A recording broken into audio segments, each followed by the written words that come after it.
Okay जी, तो क्या question है अब आपका, calculate the heat of formation of ethane at 25 degree centigrade from the following data.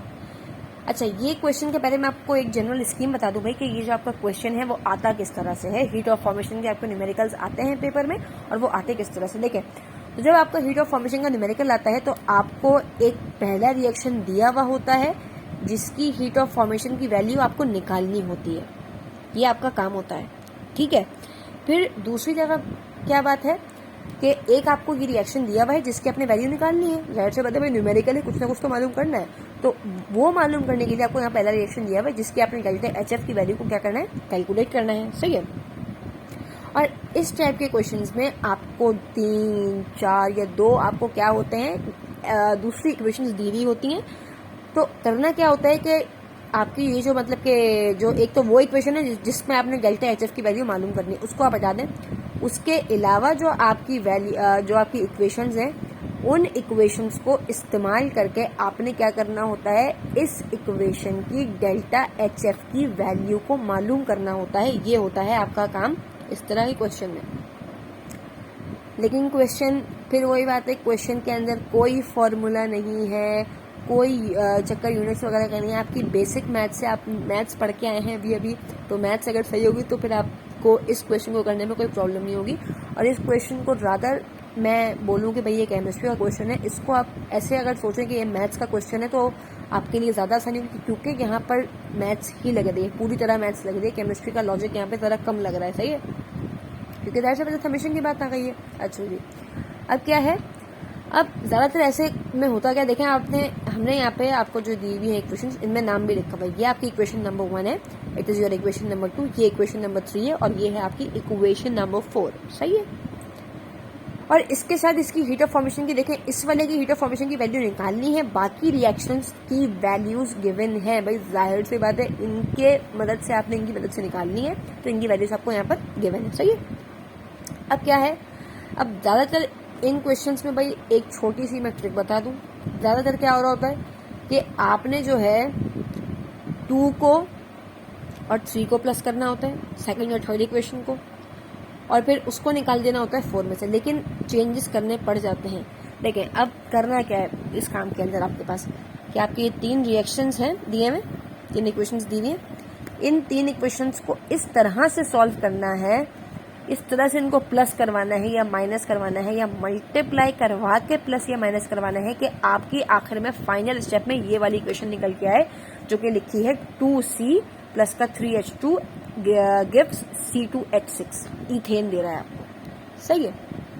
अच्छा, अब अगर आप गौर से देखें, मेरी जो रिक्वायर्ड इक्वेशन है, जो इक्वेशन मुझे बनानी है फाइनल, उसमें पहली चीज लिखी है कार्बन, कार्बन के साथ क्या आ रहा है, नंबर 2। अब देखें जरा नीचे वाली इक्वेशंस में कार्बन किधर है, देखें पहले ही नजर आ गया, ये रहा कार्बन।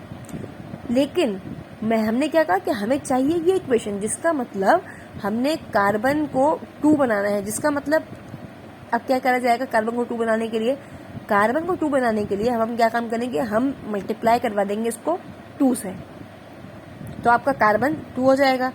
और सिर्फ कार्बन मल्टीप्लाई नहीं होगा, आपकी पूरी इक्वेशन मल्टीप्लाई हो जाएगी 2 से। उसमें आपका कार्बन भी आएगा, उसमें आपका ऑक्सीजन भी आएगा, उसमें आपका ये कार्बन डाइऑक्साइड भी आएगा, और उसमें आपकी डेल्टा H की वैल्यू भी आएगी जिसको आप 2 से मल्टीप्लाई करवाएंगे, सही है। फिर आपका कौन सा स्टेप है भाई, ये आ गया, सही है। अब आए आप, ये बारी इसकी तो हो गई, सही है। अब इसी साइड पे आपका क्या आ रहा है जी, हाइड्रोजन आ रहा है, हाइड्रोजन। तो इसमें आपको थोड़ा सा दिमाग लगा के करना है कि आपने एग्जैक्टली इस नंबर को वैसे बनाना होगा, सही। हाइड्रोजन आ रहा है, हाइड्रोजन H2 के साथ क्या नंबर आ रहा है, 3। इक्वेशन जो हमें चाहिए उसमें है 3H2, लेकिन हमने जिस इक्वेशन की मदद से बनाना है जी, वहां पर आपका जो हाइड्रोजन आपको नजर आ रहा है उसके साथ 3 मौजूद नहीं है। तो क्या किया जाएगा, इसको 3 से मल्टीप्लाई करवा देंगे पूरी इक्वेशन को, इस तरह से आपका 2C भी आ जाएगा और 3H2 भी आ जाएगा, सही है।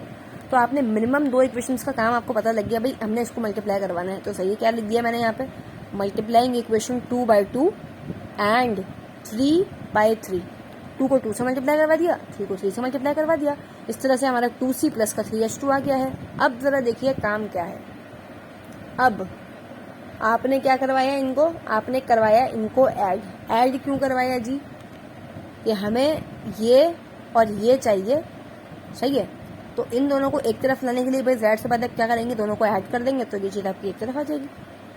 2c + 2o2, 2c और 2, यहाँ पर इसकी वैल्यू को मल्टीप्लाई करवाया क्योंकि इस पूरी इक्वेशन को 2 से मल्टीप्लाई करवाया था, क्या आ गया माइनस का 788 किलो जूल्स पर मोल, ठीक है।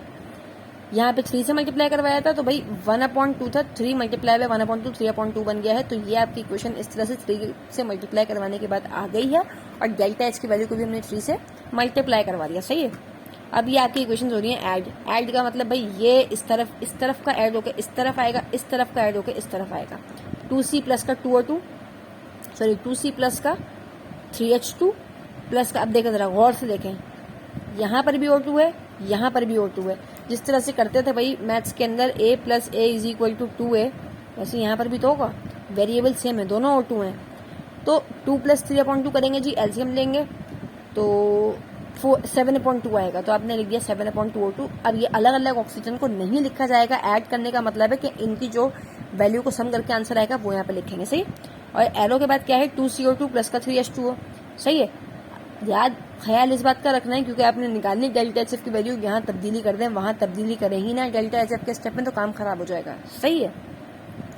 तो इन दोनों को भी क्या कर दिया जी, प्लस कर दिया, माइनस माइनस प्लस, लेकिन साइन आया माइनस का। अब इन दोनों को आपने प्लस किया 788 और 858 को, तो आपका आंसर आ गया 1646, ठीक है। तो अब आपकी इक्वेशन आ गई एक ये। अब जरा आप देखें गौर से कि हमें जी जो इक्वेशन चाहिए उसके अंदर जो हमें 2c चाहिए 3h2 चाहिए वो हमारे पास यहाँ पर मौजूद है, लेकिन हमें एक और चीज़ चाहिए जो कि है C2H6। अब ज़रा आइए देखिए ज़रा नीचे वाली रिएक्शन में C2H6 कहाँ है, तो देखिए नीचे वाली रिएक्शन में ये रहा आपका C2H6, ठीक है। अब आप ये बोलेंगे भाई कि हमें जो है ये यहाँ पर आ रहा है प्रोडक्ट की साइड पर, एरो के बाद आ रहा है, लेकिन ये यहाँ पे एरो से पहले आ रहा है। तो अब हम ऐसा क्या करें, तो भाई जाहिर सी बात है आपका साइन जब चेंज होगा माइनस का, अगर आप समझ लें अगर आप इसको ले आते हैं माइनस में, तो इसको जब आप माइनस में ले आएंगे तो भाई इस वाले माइनस को जब आप उधर भेजेंगे तो ये साइन खुद ब खुद प्लस का हो जाएगा, सही है। तो ये काम करना है। अब देखिए ज़रा क्या है आपका यहाँ पर कि मुझे करवाना है सब्ट्रैक्ट, सही है। अब मैं इस इक्वेशन को इस वाली इक्वेशन में से निकालूं या मैं इस वाली इक्वेशन को इस वाली इक्वेशन में से निकालूं, साइन मुझे माइनस का किसके साथ चाहिए ताकि वो वहां जाके प्लस में चेंज हो जाए, इसका।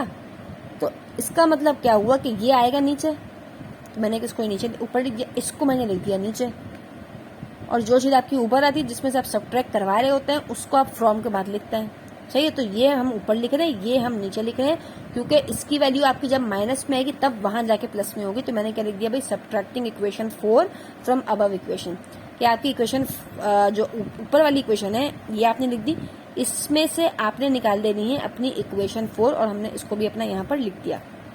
अब पता है जब प्लस या माइनस के बाद साइन चेंज होता है, कुछ साइन ये प्लस है माइनस में आ गया, प्लस माइनस, प्लस का साइन था माइनस में आ गया, प्लस का साइन था माइनस में आ गया, और यहाँ पर आपका जो साइन था वो माइनस का था, तो वो साइन किसमें चेंज हो गया जी, वो आपका साइन हो गया प्लस में चेंज, ठीक है।